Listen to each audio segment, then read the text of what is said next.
Hey, friendos and Larson. And the Enforcer. Thank you, Enforcer. Welcome again, for helping me out today. I appreciate all your help. You were great, awesome, fantastic last night on our Raw recap, and thanks for joining me again today. Absolutely. Positive reviews, some mixed reviews that I've had about that. Luckily, people are missing Steve. So you always have a place here, Steve. I'm just sitting here filling in, helping just bounce ideas with Larson, man. But you know what, man? You're doing great. You're doing great. It's news time, so I'm gonna strap in because, man, do we have some news for you? We do. We'll try to keep this quick. Let's see what's in the news. So earlier this year, rumors abounded that Kevin Owens was on this short list of names, main roster talents who wanted to maybe make the move over to NXT. And during a recent interview with CBS Sports, Kevin Owens spoke about that potential move back to the black and gold brand. This is what we had to say, quote, "For a while there, it looked like I was going to head back to NXT. I'd even discussed it with the Vince McMahon and stuff like that. I was excited about it. I didn't know if it would have been a long or short-term thing. I've been vocal about wanting to go back there because I'd love to help make it grow even more and help make it as big as it can get and make it so we have 3 brands people know about. I would love people to be just as aware of NXT as they are about Raw and SmackDown. I would have loved to be a part of that, but some decisions were made that I had to stay put on Raw and SmackDown. That's fine, but I'd love a chance to go back." So I was actually looked back at previous news briefs. I had a thought in my head at some point. We had talked about this, and back in September of last year, about 3 weeks before the debut of AEW and NXT making the jump over to the USA Network from WB Network, there was reports that Kevin Owens was going to show up on NXT because that was around the time he had just been fired from SmackDown. Right. So it seemed like there was really not much for him to do on the main roster, so maybe that was the time period he was referring to. Maybe it was earlier this year, but it definitely seems like there was some talk of him shifting back over to NXT, which would have been awesome. Yeah, and also remember he was a special, I guess, showed up on a takeover as well, and that led to all the rumor as well. Oh, he's going back to NXT, but that really only turned out to be a one-shot deal. Yeah, it's just for War Games when he took on Undisputed Era. Yes. Which give me a full feud between Adam Cole and Kevin Owens. Give me that, absolutely. They're great friends. I'm sure they just produce magic together. Anyways, Owens continues. He says, quote, "I talk to Triple H pretty regularly, and we bring it up once in a while. It's just about timing. There's a lot of opportunities. The landscape of WWE is changing quite a bit through the situation. I think it's going to keep evolving. The ideal scenario for me would be for NXT to be viewed as a third brand. If it's not already, it's pretty close. I love to be a part of anything. I love to contribute to SmackDown, to Raw, to NXT. I just want to go where I'm needed and try to make a difference." Kevin Owens, I feel like, could be a potential draw for NXT, especially if it's feud with Adam Cole. I think the chemistry they have, what they could do together, would generate some buzz and get some eyeballs on the product. Absolutely. The only thing that I would worry about this is because there's all this rumor of Undisputed Era getting called up. That's why they, dumped all the belts off of everybody. Sort of had that finality with Loomis and Strong, sort of closed the book on it. And I really hope it's not one of these situations where the Undisputed Era gets called up to Raw or SmackDown, and then sort of in the exchange, then Kevin Owens goes down to NXT. I would love to have, even if it's just a 3-month program between the two, just from one pay-per-view to another one, or a takeover to a takeover type of situation. Definitely. Just so that we could say we had it. Definitely. It'd be a good storyline, too, for Adam Cole if he is to stay in NXT. Keep him out of the title picture for a while. Let Keith Lee have a really good run with it. Set up his inevitable clash with Karrion Kross. And to be a good, meaty story to kind of serve as the second, build story, at least in the men's division, behind the title scene. And again, I think just with Kevin Owens involved, knowing he's so close with Adam Cole, they could do some really great stuff. I hope it comes to pass. Absolutely. And just the way that everything has to be shot now, where they're shooting them in bunches, you're doing a lot of pre-shot, massaged sort of scenarios.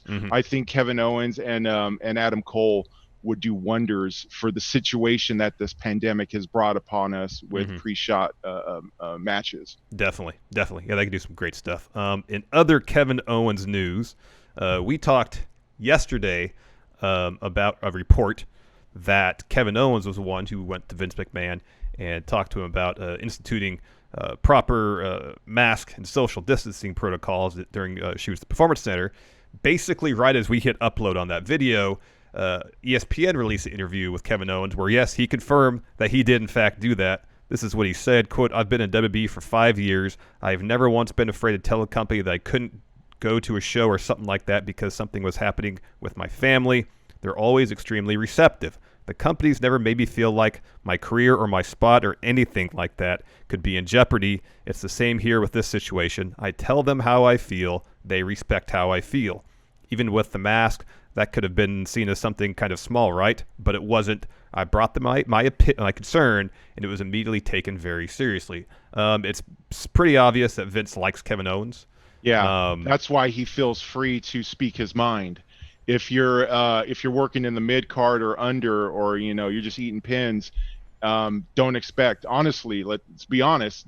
Don't expect to push if you're making noise about situations and you don't already have a name and haven't already made Vince money or thinks he can make money with you in the near future. That's why Kevin Owens, honestly, in my opinion, is saying these things that he feels he's been listened to and all that. But come on, like we heard people saying, there were no chairs for the people sitting out there, no masks. You're just doing temperature checks, having friends of performers coming in. Like, if you're one of those people and your voice is not being heard, let's be just completely honest. Probably with not. that. Yeah. Probably not. No, and it's good to see Kevin Owens using the sway he has, the influence he has, for something positive. Because this is something. The masks, the social distancing, the testing, this is something that WWE has really not been on top of. It seems like every little thing they've done has been reactionary rather than being forward-thinking and getting out in front of things. And it's good that Kevin Owens showed up and realized this is a problem. Let's deal with it. And thankfully, Vince was receptive to his ideas, and seemingly, based on what we've seen for the last few tapings, Performance Center, people in the crowd wearing masks, right. Based on previous tests, they're actually testing people. And, I've been of the opinion ever since pandemic really hit that they probably just should have shut things down. WWE's been very slow to adopt all the measures necessary to best ensure the safety of their talents. They're finally getting to the point where they seem to be on top of it enough where I'd be like, all right, like I still don't really think production should continue, but at the same time, it seems like finally they're doing what they need to do to hopefully keep their talent as safe as possible.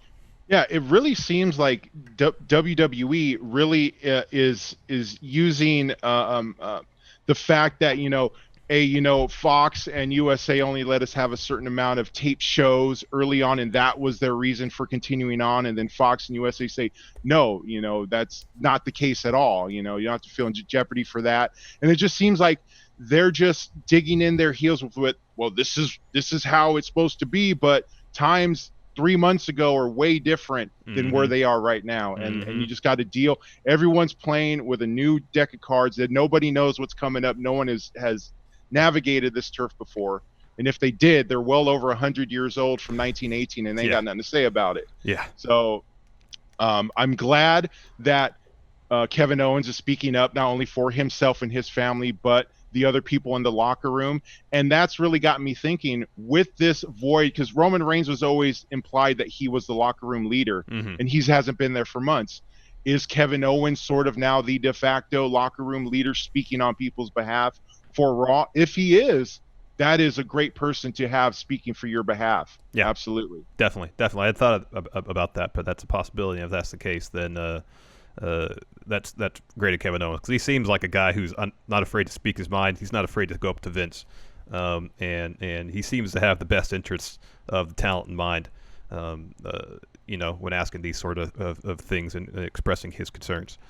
Kevin Owens there is a man. Is a man that stands by his principles. It seems like, and also that he knows that if he does get blowback from this and they go ahead and bury him, he'll take it with a smile. He knows his name is not tarnished. If they ever do strong arm him or he does want to go somewhere else, there are more than a handful of promotions out there will snap him up happily and gladly and take the money that comes with him. Yeah, totally. I mean, if the day comes when he's a free agent and he's looking to test the waters and perhaps take his talents elsewhere, there'll be no shortage of suitors for his immense abilities. Yeah, and he's much like in that case where you could put him on a microphone, much like a Samoa Joe, a Jericho, and their career can continue on in a different level as well. Totally. So sorry, go ahead. No, that was it. That was all. I mean, he could be one of those guys that's like Joe and get behind the commentary booth, or he could. I could definitely see him being a trainer of some sort. Absolutely. Training future talent in terms of the art of storytelling in a wrestling ring. That's where he would be great in NXT. Mm-hmm. They don't have Cassius anymore. He was the player coach. I'm not saying that Kevin Owens is anywhere near there, but he has indie show mileage on him. He's put a lot of mileage on himself beforehand before he got to WWE.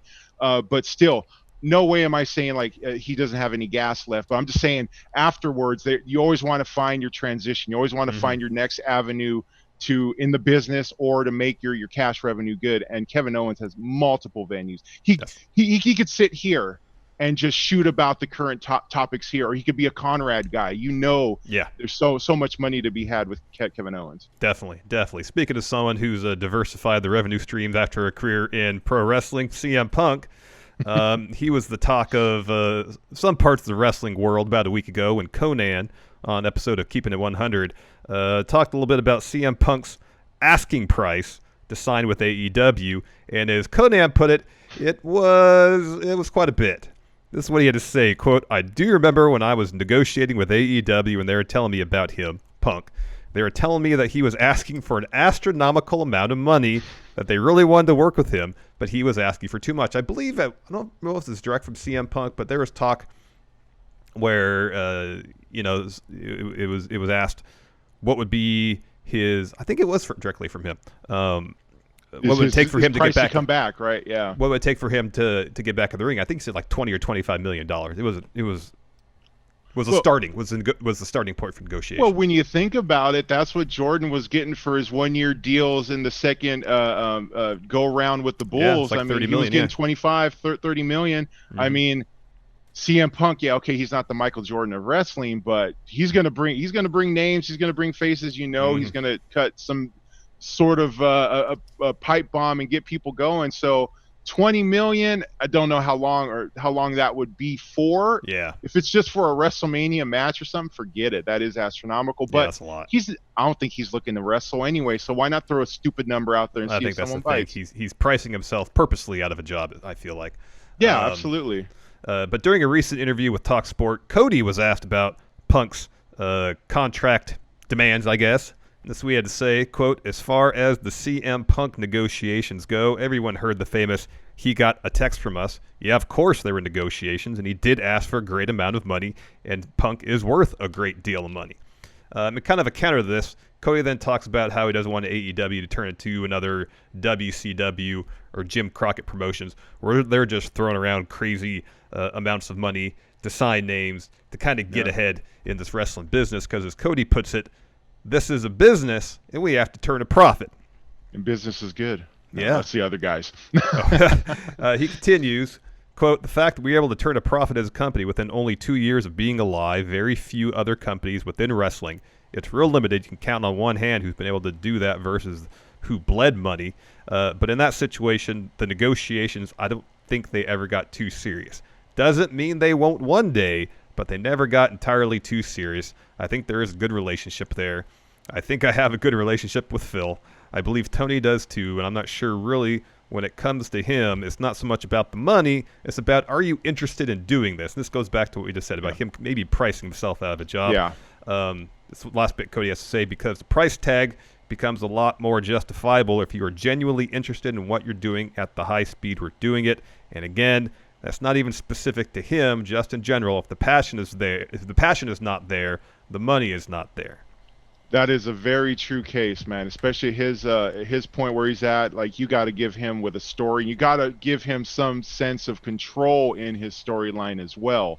So that's the other thing. Are you willing to give what he's willing to do for the price that has been negotiated and make that make sense for your business? Yeah. Because that is one thing that WWE does. They'll bring in these legends, they'll bring in for the short runs, and the runs make absolutely no sense, and they derail what they were doing the previous 3 or 4 months just to shoehorn in this legend or this big signing. I just hope wherever he goes, it makes sense, not only for him and his pocketbook, but for us watching it. Not just going, because Punk showing back up and wrestling at this point would be a huge deal. It would. Whether you were watching him when he was wrestling or not, you see CM Punk, you hear that cult of personality. The hairs on your back of your neck and your arms are going to stand up, and you're going to want to see what he's got to say. Definitely. Absolutely, man. I think Punk would hopefully, ideally, be mindful of his positioning if he were to return, given how he left in the first place. I don't necessarily think it was all directly related to Daniel Bryan and the fact that he should have been set to main event WrestleMania. It's long before that Rumble, in 2014. And I don't think that was obviously not the sole reason he left. I might have played a small part, but being in that environment and seeing how, and by all accounts, like, Punk is friends with Dave Bautista, so he never intended this to be a slight at Dave. Yeah. Where you bring someone in for a very specific thing, even if it derails everything else, and how that serves actually as a detriment to the company. We saw that recently with Bray and Goldberg. Yeah, Goldberg. They decided they would have Goldberg have a match against Bray and have him win the belt so that Roman could beat him. So Roman could take him off of it, yeah. And it granted, no one anticipated a pandemic happening, so that played a part in derailing all that. But you get to that point where when Roman drops out at Mania, right before Mania, they have to think, okay, well, what are we going to do? We have to scramble for a solution here. Yeah. And apparently Goldberg had no interest in wrestling. No interest in continuing on, he pulled the most Hogan thing ever. That doesn't work for me, brother, me hanging around. He's like, I'm just going to, whatever, this big dude, fine, whatever. Well, he also apparently did that in his match against Bray. It's like, no, I'm supposed to be a superhero. He's a monster. I'm not going to lose to him. Oh, please, come on, dude. That seemed like such garbage. It's like, once again, these part-timers derailing what you've been going along with, and then the creative heads going, yeah, okay. And luckily, Bray is not a douche about it. I guess he finally said, okay, I'll go ahead and do it. Just because I'm sure if he put up a fight, guess what happens? He just slides further down that card, and then he's just going to be Swamp Man losing to everybody. Yeah, but I guess in the end, Bray, he found an opportunity to actually do something that felt more important or weighty than the Universal title match at Mania, because that Firefly Funhouse match was utterly brilliant. And absolutely, as a showcase for his creative mind, and to, we don't know for sure if this is the case, essentially retire John Cena in that fashion is going to be way more memorable than whatever title match he might have had at Mania. It almost makes all the garbage that he went through when he fought John Cena before makes sense, but it was so convoluted, and you needed a pandemic for it to make sense. So you needed like the world to be tilted on its head for that storyline to make sense years down the road. You're not going to luck into that unless you're a guy like Bray who's thinking outside of the box. You got that right. That's why, even though I love Braun. Braun is a big man like me. I love Braun when he was destroying stuff. The only reason why I think there's a possibility of a decent match being taken out between Bray and Braun is the fact that they're very close, they're very trusting of each other, and that Bray probably has a heavy hand in the direction of where this match is going to go. I would think so too. Maybe if they say the end result of this feud is Bray, you're getting that title back, but we're a little open-ended about the time frame, and maybe Bray would just think, Oh, okay. Well, then let's do a couple of pay-per-view matches where Braun can go over. So even though he might end up losing this feud, he looks strong in doing so. So exactly. Who And knows? that's the whole thing. I mean, if you're going to, unless he's out the door or she's out the door, you want to make whoever the champ was look as strong as you can to make that win worth something for the guy that actually did take it. You got that right. Absolutely. Well, that does it for News Brief today. Again, Enforcer, thank you so much for joining me. It's always a pleasure. And we'll see you tomorrow. More News Brief, and Steve will be back for our live stream, reaction live stream, Fight for the Fallen, AEW's next. I mean, the card is great. It's going to be a fun show, it looks like. So you got that right. Awesome. We'll see you later.